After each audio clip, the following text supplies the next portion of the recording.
foi indicado pelo pastor Rômulo, que chama A Conclusão do Argumento. Eu indico para todos os jovens seminaristas que forem trabalhar nos seus TCCs, que esse livro ele dá uma perspectiva bastante interessante em como você preparar seu argumento, preparar a sua escrita, você melhorar a sua escrita, você concatenar melhor as ideias. Então, é uma boa dica. Uma outra ferramenta bastante interessante é o aplicativo Metzer. É uma excelente ferramenta que ajuda na parte de formatação, de ABNT, dos trabalhos. Eu utilizei, é um custo relativamente baixo e de fácil uso e me ajudou muito nessa parte de formatação de ABNT. Então, falando um pouco sobre o TCC, né, o TCC ele tem algumas características específicas, né, obrigatórias. A originalidade, o ineditismo, cumprimentos de normas da ABNT e é vedado o plágio. Isso é um aspecto que nós já é bem trabalhado aqui na Juvep e que nós também realmente procuramos seguir essas características. Para tal, eu tenho algumas dicas importantes também a passar para aqueles que ainda vão fazer trabalho de conclusão de curso. Eu utilizei esse método, esse processo para fazer o meu TCC e deu bastante certo. Então, primeiro, organizar os trabalhos digitais em uma pasta específica, né? Você no seu computador, você cria ali pastas, subpastas, né? E nessas pastas você vai colocar livros, você vai colocar textos, você vai colocar áudios que vão servir de embasamento para que você escreva, você coloque no papel depois as suas ideias. Outro aspecto muito interessante é que desde o primeiro ano do seminário eu já vinha fazendo esse trabalho de separar por pastas, dentro de cada matéria, todos os trabalhos que eu produzi. Então, a dica é, utilize seus próprios trabalhos acadêmicos, os resumos que você fez, as redações, realizados durante o curso. Esse material é precioso, né, para que você atenda a esses aspectos de originalidade e ineditismo, evitando assim o plágio. Nas várias situações que você... Depois que você define o seu tema, escreva. Ande sempre com um papel para você escrever a sua ideia. Ou grave áudios. Hoje o celular facilita isso muita gente. Às vezes eu estava andando no carro, pensando no meu trabalho, vi uma ideia, eu pegava o gravador, gravava aquela frase, e aí depois, quando eu estava na produção do trabalho, ia aquele material, essa ideia minha foi interessante, eu vou encaixá-la na parte A ou na parte B do trabalho. Né? E, por fim, converse frequentemente com seus orientadores. Isso foi muito importante, eu fui muito bem orientado, tanto pela professora Ana Lívia como pelo pastor Rômulo. A professora Ana Lívia me orientou à distância, estando lá em São Paulo, né, fazendo o curso de hebraico dela. E até fazendo um link com aquela ideia anterior que eu apresentei sobre o Metzer, que é o aplicativo que trabalha a ABNT. O Metzer ele tem uma ferramenta que você cadastra o e-mail do seu orientador, você cadastra o seu orientador no aplicativo, e à medida que você vai fazendo seu TCC, ele tem acesso, ele entra, ele faz as correções, ele faz as observações. Então, e ela fez muito isso durante a produção do trabalho, a professora Ana Lívia. E aí, depois que eu defini, eu comecei a pensar no assunto, que dúvidas surgiram a partir do meu tema? Como que eu ia fazer esse trabalho? Isso também foi bastante importante. Através do quê? De uma revisão bibliográfica, de uma pesquisa empírica, eu ia para campo, colher dados, um artigo científico, outro tipo. Eu optei pela revisão bibliográfica, em estudar vários autores que eram ligados ao assunto para que eu pudesse produzir meu trabalho. E aí, após isso, eu tive que problematizar a minha pesquisa através de uma pergunta. E, por fim, a minha pesquisa, depois de eu problematizar, depois de eu produzir um trabalho, ela deve trazer soluções aos problemas que eu levantei. Então, vamos para a problematização. Qual foi a pergunta que me fez desenvolver e definir o tema do meu trabalho? Por que homens cristãos não têm cumprido o mandamento dado por Deus de ensinar seus filhos? Esse é o problema. E aí, eu vou estudar, eu vou buscar os autores, vou buscar as fontes, para que eu possa realmente definir o porquê que isso tem acontecido tanto nos nossos dias. Por que o homem ele tem terceirizado o homem? Agora, quando eu falo de homem cristão, eu estou falando do homem do sexo masculino. Por que ele tem terceirizado isso para a esposa? Para a igreja? Por que ele tem terceirizado isso para a escola? E aí, então, após essa problematização, eu cheguei ao tema do meu trabalho. Paternidade bíblica e ensino à luz de uma cosmovisão cristã. A Bíblia ela tá aivada de textos bíblicos que apontam para a responsabilidade paterna no ensino. E um dos textos que eu vejo como um dos mais importantes, né, e que eu usei como referencial, como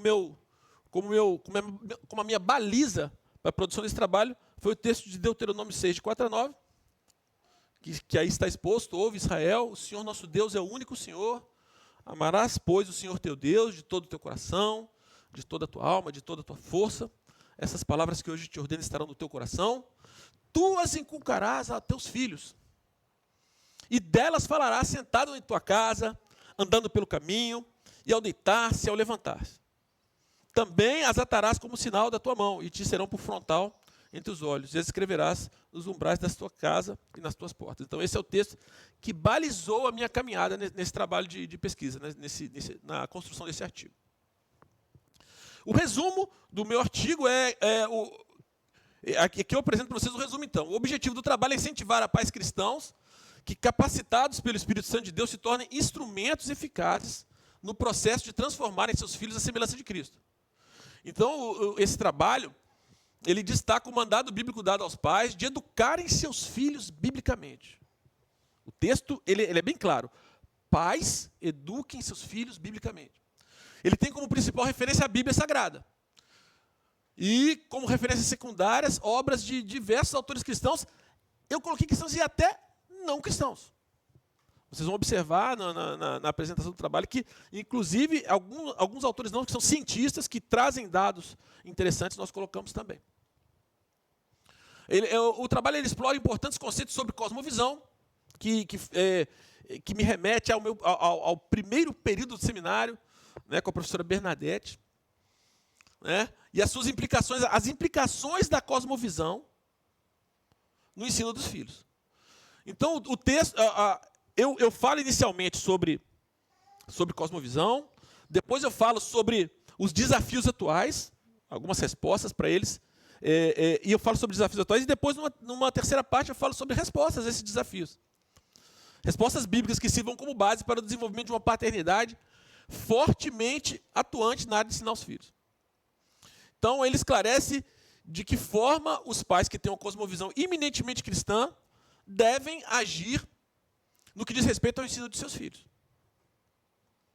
E por fim, ele conclui destacando a urgência da conscientização de pais cristãos quanto à necessidade de seu profundo envolvimento no ensino de seus filhos.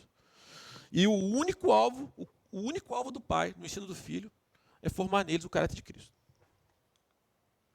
Então, eu dividi o trabalho em 3 partes. A primeira parte, ela fala sobre filosofia e conceitos sobre o coração do homem.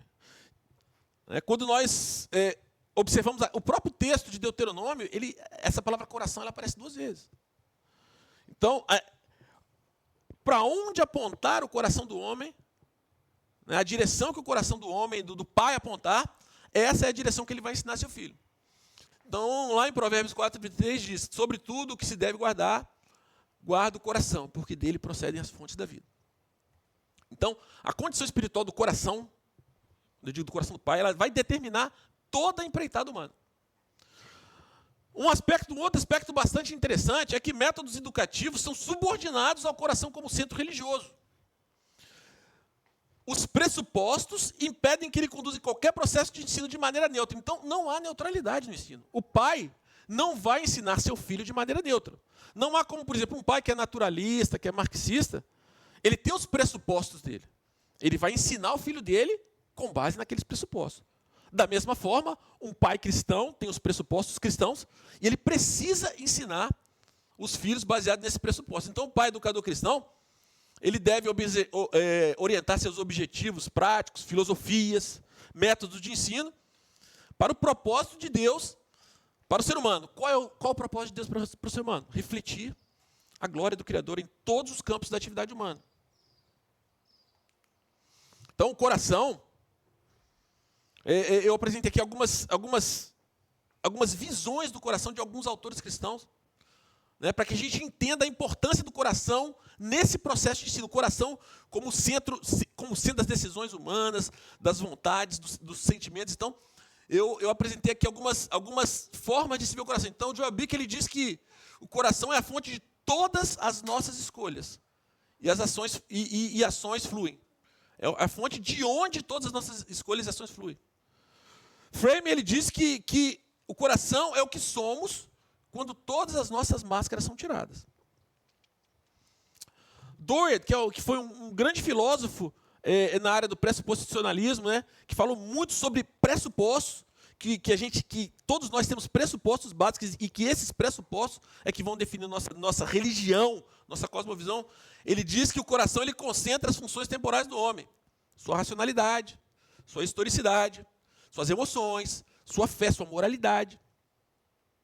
E o coração reflete a sua orientação para uma origem. Sempre vai refletir para uma origem. O homem é um ser religioso.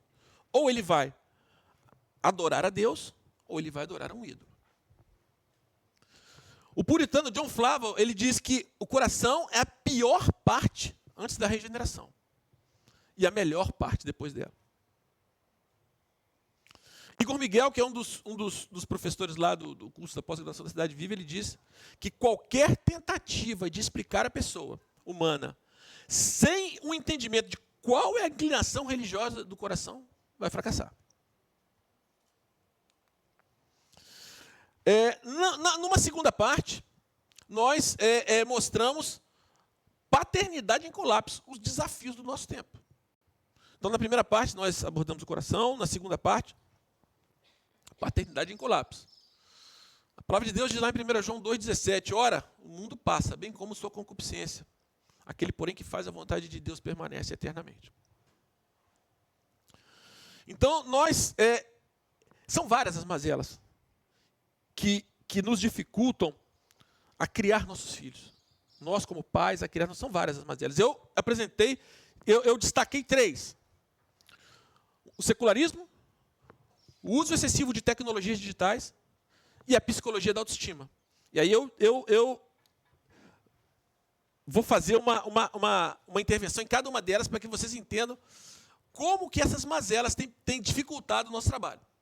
Então, contra o secularismo, o pai cristão ele precisa trabalhar arduamente, porque ele tem que pensar, ele tem que elaborar, ele tem que viver uma cosmovisão cristã.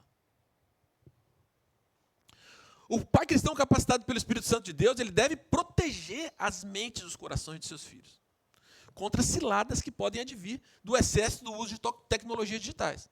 Então, as tecnologias digitais, elas podem ser uma bênção, mas elas podem conter também muitas ciladas para os nossos filhos em todas as idades. Pais cristãos que ensinam seus filhos a viverem piedosamente para a glória de Deus, vão forjar futuros homens e mulheres que vencerão a luta contra a psicologia da autoestima. E agora eu vou falar um pouco de cada um desses aspectos. Então, o secularismo. Então, essa primeira frase, ela resume muito bem o que é o secularismo. Então, o grande problema dos que se autodenominam cristãos em nossos dias é que muitos deles vivem como ateus. Muitas das pessoas que estão na igreja, final de semana batendo palma, cantando, louvando, orando, chorando, vivem durante a semana como ateus. Como é que um cristão vive como um ateu? Aí vem a pergunta. Quando ele vive como se Deus não estivesse presente. Essa frase é do Vinícius Pimentel, que também é um dos professores lá da pós-graduação. Eu achei bem interessante. Como é que você vive? Como é que você que é pai? Como é que você vai viver como se você fosse um ateu? É aquele pai que durante a semana é uma bênção, vai para a igreja, louva, ora, no final de semana, e durante a semana não faz culto doméstico, não ora com os filhos, não ministra sobre a vida dos filhos, da esposa. Né? Nancy Pearcey, nesse livro aqui, que é um clássico dela, que foi um dos motivos que me fez me apaixonar por essa matéria de cosmovisão, ali, durante as aulas de cosmovisão da professora Bernadette, a verdade absoluta, né? Ela diz que o padrão de pensamento mais influente dos nossos tempos é a visão da verdade entre dois reinos, ou seja, a nossa vida religiosa tem que ser separada da nossa vida prática, e isso é uma mentira. O homem é um ser eminentemente religioso. Então, todas as nossas decisões são decisões religiosas. Embora o secularismo não seja uma religião, o secularismo, da forma que o cristianismo, ele também é uma religião. Os secularistas, tipicamente, se apresentam como não religiosos, o Frame diz. Então, o secularismo, o Pimentel, ele fala que o secularismo não ataca a religião de modo frontal, mas de forma velada, colocando-a na esfera dos valores e da vida privada. Não, religião não se discute. Religião, o secularista, não, religião, eu tenho a minha, você tem a sua, eu entendo Deus da minha forma, o meu Deus, eu entendo, eu me acerto com ele. Né? Então, cada um discute privadamente. Não, Pimentel diz que religião é um assunto para a praça pública. Nós temos que ser apologetas, mas não apologetas no sentido de discutir, de brigar, mas no sentido de mostrar a beleza e a realidade do evangelho para as pessoas. Então, o pai cristão, ele precisa não apenas falar da sua cosmovisão, mas vivê-la.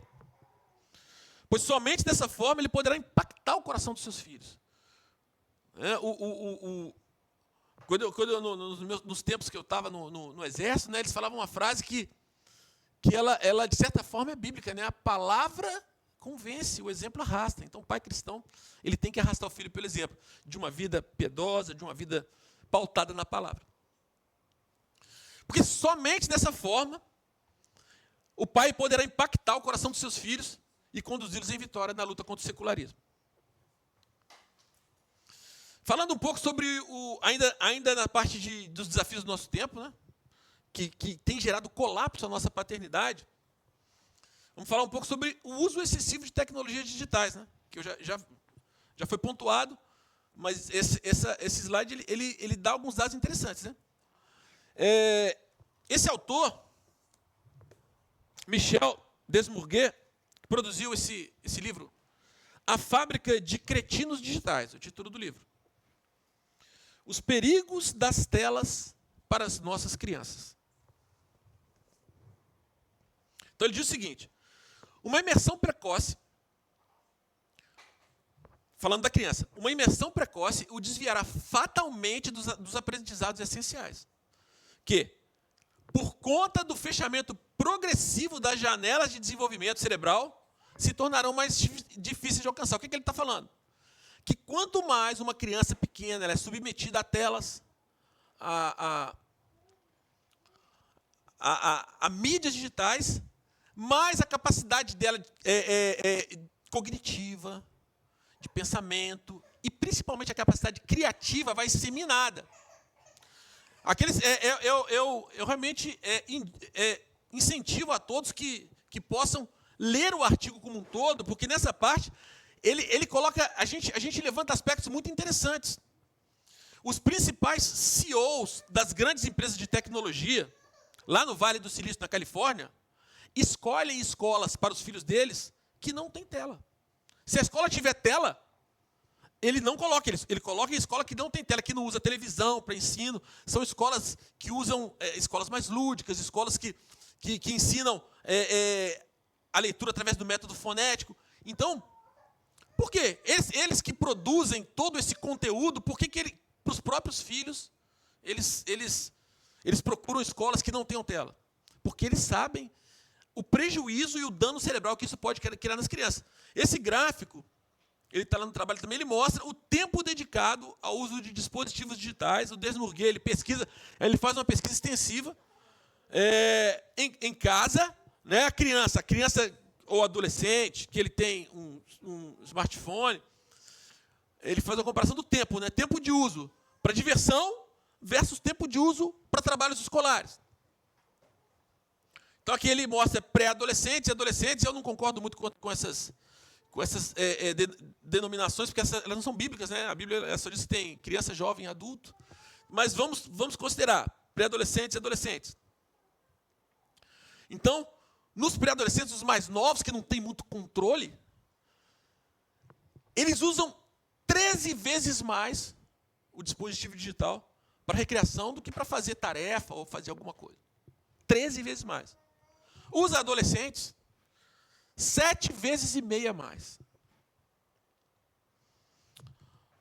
Então, através da palavra de Deus revelada, o pai cristão, capacitado naturalmente pelo Espírito Santo, ele terá sabedoria muito superior a cientistas seculares. A gente sabe que cientistas seculares produzem bons trabalhos, como esse trabalho que foi produzido. Mas se a gente vai para a palavra de Deus, a palavra de Deus está repleta de textos que nos mostram que o quanto de cuidado nós temos que tomar com esses assuntos. Não colocarás nada, né, dentro da tua casa. Remir o tempo. Usar o tempo de... Então, são vários textos bíblicos que a palavra de Deus ela vai fazer com que nós possamos ensinar nossos filhos a remir melhor seu tempo. E proteger as mentes deles. O objetivo é proteger as mentes e corações contra as possíveis ciladas digitais que eles possam vir a ser expostos. E o terceiro aspecto que nós consideramos foi a psicologia da autoestima. Então, uma das mais destrutivas correntes de pensamentos em nossos dias é a psicologia da autoestima. Homens e mulheres, eles são atraídos pelo desejo incontrolável de serem amados, de serem aceitos, de serem apreciados. Isso é imprescindível dos seus relacionamentos, de ocuparem importância central na vida das pessoas. E principalmente, nunca, jamais estarem sujeitos a críticas. Isso é um resumo bem interessante do que vem a ser a autoestima. Nicholas Ellen, né, que é uma das minhas referências bíblicas, através desse livro Autoestima, Autoimagem, Amor Próprio, ele fala que as abordagens seculares sobre autoestima direciona a pessoa, o ser humano, a focar em seu próprio valor, em vez de focar em sua depravação e a sua necessidade de redenção. Então, somente se nós formarmos nos nossos filhos uma cosmovisão cristã e os ensinarmos a viverem piedosamente para a glória de Deus, eles terão a clara compreensão sobre a miséria dos que abraçam a vida de autoestima. Está lá em Filipenses 3,19. Né? Bem como sobre o deleite gracioso dos que vivem sua cidadania celestial, esperando ansiosamente o Salvador e o Senhor Jesus Cristo. Se a gente pega esse texto de Filipenses 3,19, né? 19 e 20, ele é bem claro. Ele diz exatamente isso. O apóstolo Paulo, ele coloca lado a lado essas duas realidades em relação à autoestima. Então, Filipenses 3:19 e 20. Eu vou ler aqui, que eu acho que é muito importante. O destino deles é a perdição. O Deus deles é o ventre. E a glória deles está na sua infâmia, visto que só se preocupam com coisas terrenas. E aí no 20 ele diz: a nossa pátria está no céu, de onde também aguardamos o Salvador, o Senhor Jesus Cristo. Então que nós busquemos a sabedoria na santa palavra de Deus, para vencer os desafios do nosso tempo. E aí, por fim, a terceira parte do trabalho, a última parte, antes da conclusão, são aspectos que a gente vai trabalhar para combater o colapso do nosso tempo, que é ensinando os filhos à luz de uma cosmovisão cristã. A gente bateu em três, vamos nos focar em três aspectos importantes. Né? O Shema, uma vida piedosa de oração e estudo da palavra, e o ensino dos filhos na justiça, que é muito importante, que esse aspecto do ensino do filho na justiça, a Bíblia também está cheia de texto em relação a isso, e essa luzinha acendeu quando eu li esse livro do Lupriolo, que é o caminho para o filho andar. O Shema, ele deve ser visto como uma ferramenta de modelagem do caráter do pai cristão para o ensino. Ele ensina não apenas a ouvir a Deus, mas em viver a obediência a Ele. Pais precisam entender que seus filhos são pecadores e precisam ser regenerados. 2 bebezinhos ali são pecadores e precisam da regeneração de Deus. Ensiná-los pelo exemplo e trilhar uma vida piedosa de oração e ensino da palavra é a única forma de conduzi-los ao caminho da graça salvadora do Senhor Jesus Cristo. Pais cristãos devem intensificar as boas práticas de ensinar seus filhos na justiça. usando as Escrituras Sagradas. Corrigi-los, orientá-los, convencê-los, memorizar passagens das Escrituras, orar e meditar com eles diariamente. Aqui está a solução a todos aqueles problemas que anteriormente foram apresentados. Então, o Shema, o Martin Lloyd Jones, ele fala uma coisa muito interessante, né? Deus não dá sugestões da ordem. Quando a gente olha para o texto do Shema, a palavra Shema do hebraico significa ouve. Então, ali no grego, ela está no imperativo. Ele não está sugerindo que você ouça, ele está te dando uma ordem. Ouve. Ouvir não está dito em sentido de conhecer, mas de praticar. Então, por meio desse imperativo de Deus, ele convoca seu povo a tentar não apenas a ouvir, mas a viver. Então, os verbos ouve e amarás têm ligação direta com o coração do homem, que como a gente já observado, aparece 2 vezes no texto. Mostram ações de forte cunho monergista. Por que monergista? Por que eu falo monergista? Porque a única forma de um homem ouvir a Deus, como diz ali, como vocês estão lendo ali, em obediência a Ele, amado de todo o coração, é que esse homem tenha fé salvífica em Jesus Cristo. O ímpio, o descrente, ele não tem como ouvir. Ele só vai ouvir se ele tiver um coração, por isso que o coração é tão importante, transformado pela ação sobrenatural do Espírito Santo. Se ele for salvo, se ele tiver nascido de novo. Então, o Shema, ele ensina, o pai cristão, ele ensina diligentemente a seus filhos. Não apenas formalmente no culto doméstico, conduzindo a adoração pública, mas em todas as situações do dia a dia. Isso é importante. Todo o tempo. A gente tem que estar ensinando todo o tempo. O texto fala, né? Tuas inculcarás ao teu filho. Inculcarás esse verbo é para abrir a cabeça da criança e colocar lá dentro. Então, o segundo aspecto importante, uma vida piedosa de estudo, de oração e estudo da palavra. E eu tenho buscado e tenho conseguido entender que o aspecto oração, ele sublima, ele supera em muito mais o aspecto estudo da palavra. A estudo da palavra é muito importante. Mas nós nos dedicarmos à oração, e eu tenho tido uma experiência interessante, muito profunda em relação a isso, tem me edificado muito. A oração é um dos mais sublimes meios de graça. A melhor forma de ensinar seus filhos a importância da oração é fazer, como Jesus fez em Marcos 1,35. Ele acordava de madrugada, ele trabalhou o dia todo e acordava de madrugada. Eu tenho tido essa experiência e tem sido uma bênção na minha vida. Então, pai, eu te incentivo, acorde mais cedo para orar. Inicie seu dia orando. Porque seu filho vai te imitar. Você vai ser um exemplo para o seu filho. Então, o conhecimento da palavra de Deus é um dos pilares da vida piedosa. Oração, palavra. Fazer com que os filhos sejam cheios do conhecimento da palavra é a principal atribuição nossa, como sacerdote do lar. O John Bunyan, ele diz que os seus filhos têm alma e precisam ser regenerados por Deus, ou perecerão. Fale para eles a respeito do estado do homem por natureza, sobre o pecado, sobre a morte, sobre o inferno. Ah, não, mas ele é muito pequenininho. Tem que falar sobre o inferno para ele. Lógico, com uma linguagem mais adaptada, mas tem que falar. A separação de Deus. Sobre um Salvador crucificado e sobre a promessa de vida pela fé. Então, Provérbios diz lá, ensina a criança no caminho que deve andar, e ainda quando for velho não se desviará dele. E aí, por fim, eu vou passar para as boas práticas. Então, ore e medite diariamente com seus filhos. É uma experiência que eu também tenho tido e tem sido uma bênção. É fundamental que o pai cristão ore e medite com seus filhos, ao acordarem, durante o dia, culto doméstico, ao dormir.